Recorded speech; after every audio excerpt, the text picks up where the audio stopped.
Perkenalkan, nama saya Satria Amambi. Saya dari kelompok tani kopi Wanoja. Kita berada di Desa Laksana, Kecamatan Ibun, Kabupaten Bandung. Komoditas kami di sini seperti yang bisa dilihat sama teman-teman adalah tanaman kopi, kopi Arabica.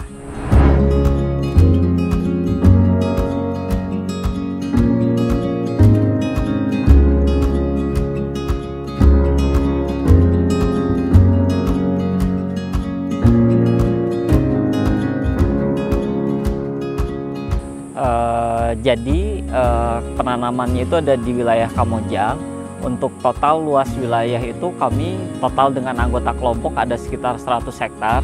Dan kemudian yang saya kelola secara langsung itu ada sekitar 20 hektar. Ya kebetulan tempat ini gitu yang dikelola. Untuk kopi yang ada di Kamojang itu mulai dari tahun 2006 itu penanamannya itu ada Kartika. Kemudian di tahun 2012-an itu mulai Sigarutang sama Lini Es.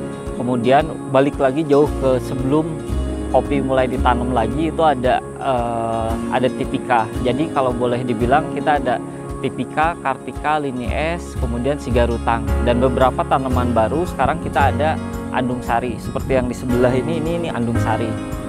Jadi varietasnya cukup banyak juga kalau sekarang itu. Awal mula terjun di dunia pertanian itu di 2014. Sebetulnya 2012 ibu saya kebetulan pensiun, kemudian beli lahan kebun.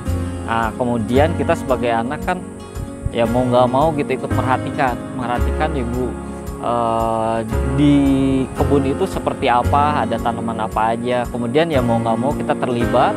Ya kita juga akhirnya pelajarin ini kopi itu seperti apa.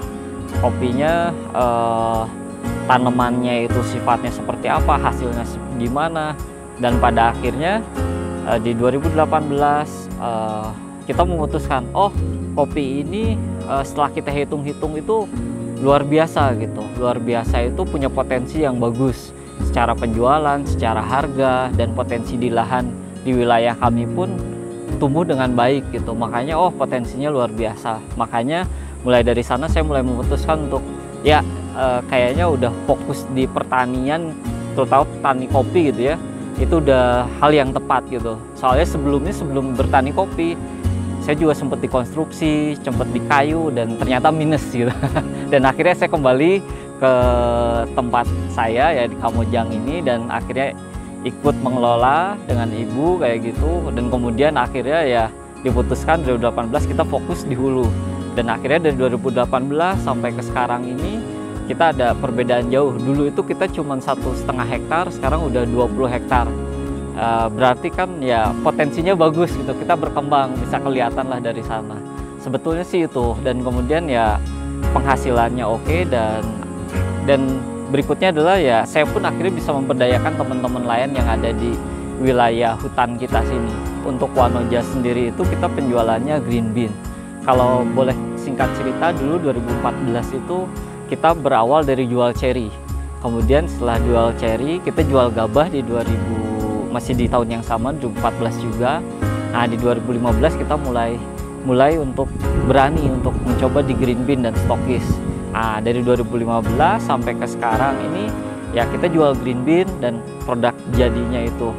Nah, tapi produk green bean-nya bukan green bean yang grade gitu, tapi yang udah specialty. Nah, kemudian kita jualnya itu ada beberapa. Jadi kami jual ada, pertama itu ada jual secara langsung ke roaster-roastery.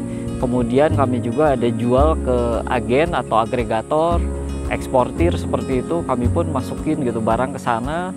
Dan kemudian yang terakhir adalah e-commerce. Jadi karena COVID 2 tahun terakhir, akhirnya memaksa kami buat jualan secara online, dan ternyata alhamdulillah ya membantu kami untuk berjualan kayak gitu. Jadi untuk ekspor sendiri sebetulnya kami itu mulai di tahun 2020 untuk promosinya.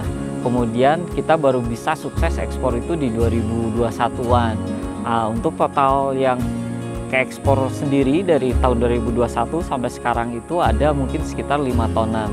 Kuantitinya masih sedikit, tapi kami yakin sih dengan animo konsumen kami yang sudah pernah beli gitu ya, uh, mereka cukup senang dengan produk kami gitu. Jadi kami yakin sih di beberapa tahun ke depan permintaannya akan naik seperti itu. Dan negaranya sendiri pun yang kita ekspor itu, kita udah bisa, alhamdulillah bisa masuk ke Jepang, kemudian ada juga ke UEA, kemudian ada juga ke Eropa, itu ada ke Jerman.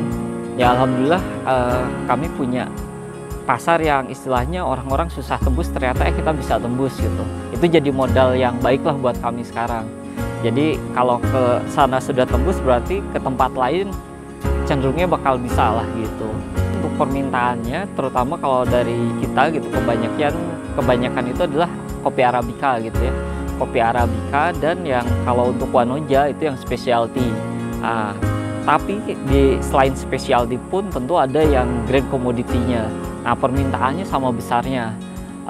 Mungkin dengan yang grade specialty itu marginnya cukup besar ya, marginnya cukup besar, permintaannya lebih sedikit dibanding dengan yang komoditi, sedangkan komoditi permintaan tinggi tapi margin sedikit gitu. Nah, dua-duanya berimbang, dua-duanya tinggi permintaannya. Jadi sebetulnya sih kalau kita lihat 2 tahun terakhir ini, asal ada barang itu ya bisa gitu berjualan. Soalnya mungkin 2 tahun terakhir ini juga banyak negara gagal panen gitu ya. Ini jadi kesempatan lah buat kita buat menembus pasar yang tadinya nggak bisa kita tembus, sekarang bisa kita tembus gitu ya. Moga-moga di tahun depan setelah panen normal lagi ya kita tetap bisa berjalan seperti itu.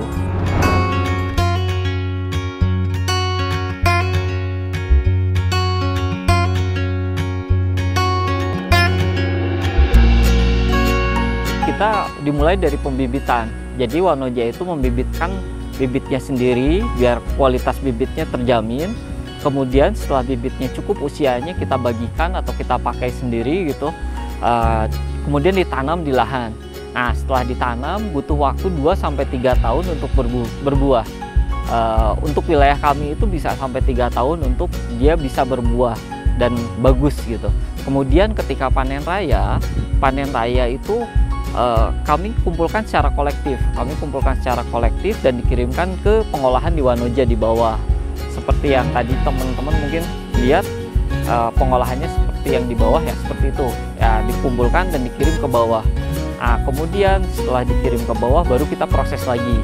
Kita proses, ada yang menjadi produknya itu full wash, ada yang jadi semi wash, ada juga yang honey ataupun natural.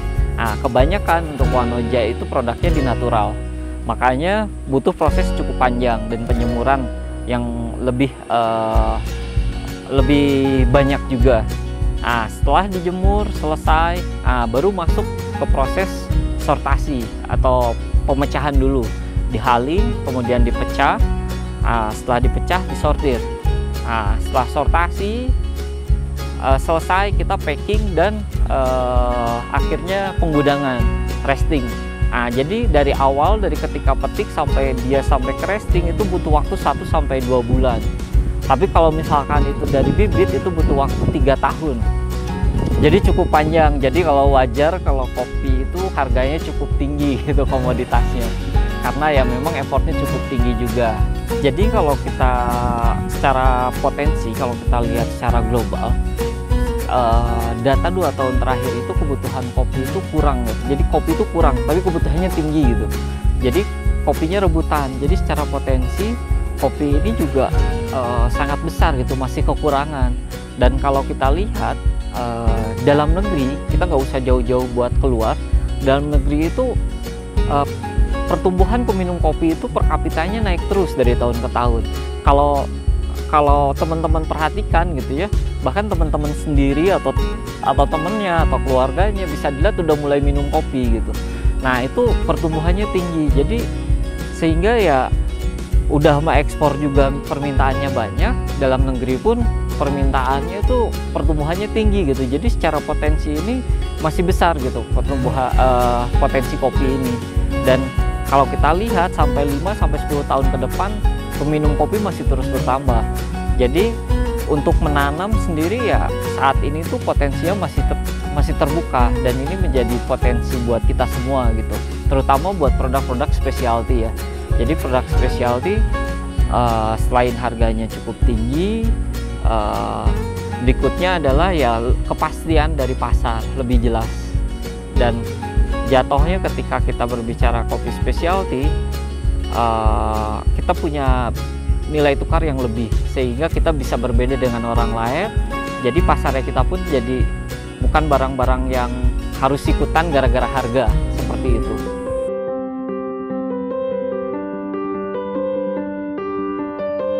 Kemudian kalau misalkan petani itu miskin atau gimana, tergantung dari bagaimana cara mengelola kebunnya sendiri.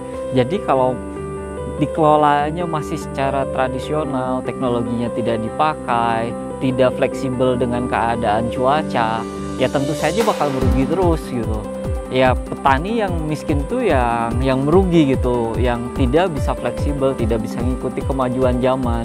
Tapi kalau yang bisa mengikuti kemajuan zaman, memanfaatkan teknologi, banyak juga anggota kami ini gitu, yang dia orang tuanya bertani, anaknya pun ikut bertani. Terus kenapa sih anaknya bertani? Gara-gara lihat orang tuanya sukses tani, makanya dia bertani juga. Jadi sebetulnya gimana orangnya? Kalau orangnya bisa mau berkembang, mau terus memperluas lahannya, ya tentu aja ya petani juga banyak yang punya mobilnya dalam tanda kutip keren-keren gitu kan. Peran pemerintah itu sangat besar juga pada kita. Kita pun nggak akan secepat ini tanpa ada bimbingan dari pemerintah. Jadi pemerintah pun kayak seperti dengan Wanoja, dan Wanoja itu banyak bimbingan, baik bimbingan itu baik berupa bimbingan SDM, baik ataupun berupa fasilitas.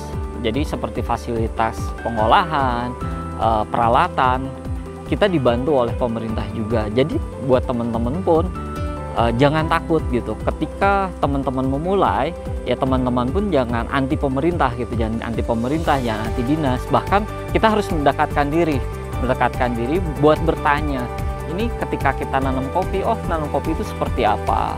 Nah nanti akan dibantu sama pemerintah. Jadi kalau untuk bantuan sendiri kami ada, pertama itu ada mesin pulper. Untuk di tahun awal kami dapat mesin pulper, kemudian di tahun berikutnya kami dapat mesin huller.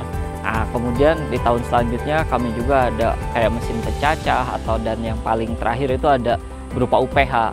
Nah itu semua yang ngasih itu ada dari Dinas Pertanian Kabupaten, Dinas Pertanian dari Provinsi, kemudian ada juga dari Ditjenbun, kemudian dari Kementerian Pertanian. Semuanya itu kami dapatkan.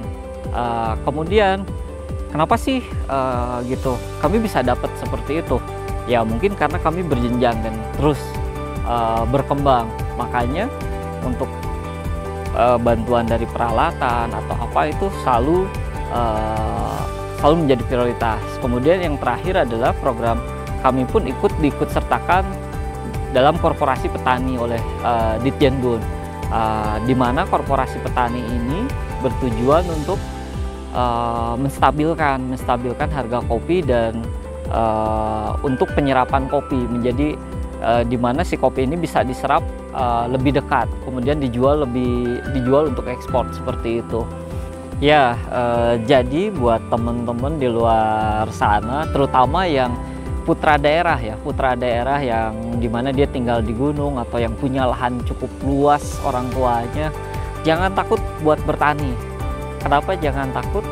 Karena bertani itu hasilnya boleh dibilang luar biasa. Jadi teman-teman bisa lihat petani yang di Amerika atau yang di Brazil, yang mereka bisa memanfaatkan teknologi tinggi, hasilnya bagus-bagus. Uangnya ya boleh dibilang miliaran lah gitu ya, miliarder ya. Teman-teman pun gitu di sini bisa seperti itu. Mungkin kalau saya boleh cerita tentang saya pun memulai baru 7 tahun. Saya mulai 7 tahun itu dulu ketika awal kita 1,5 hektar, sekarang udah 20 hektar. Dan 20 hektar ini biaya operasionalnya per hektar itu sekitar 30 juta. Jadi teman-teman bisa bayangin tuh, yang tadinya cuma 1 hektar jadi 20, ya kalau nggak menghasilkan ngapain saya bertani gitu. Jadi jangan takut untuk bertani.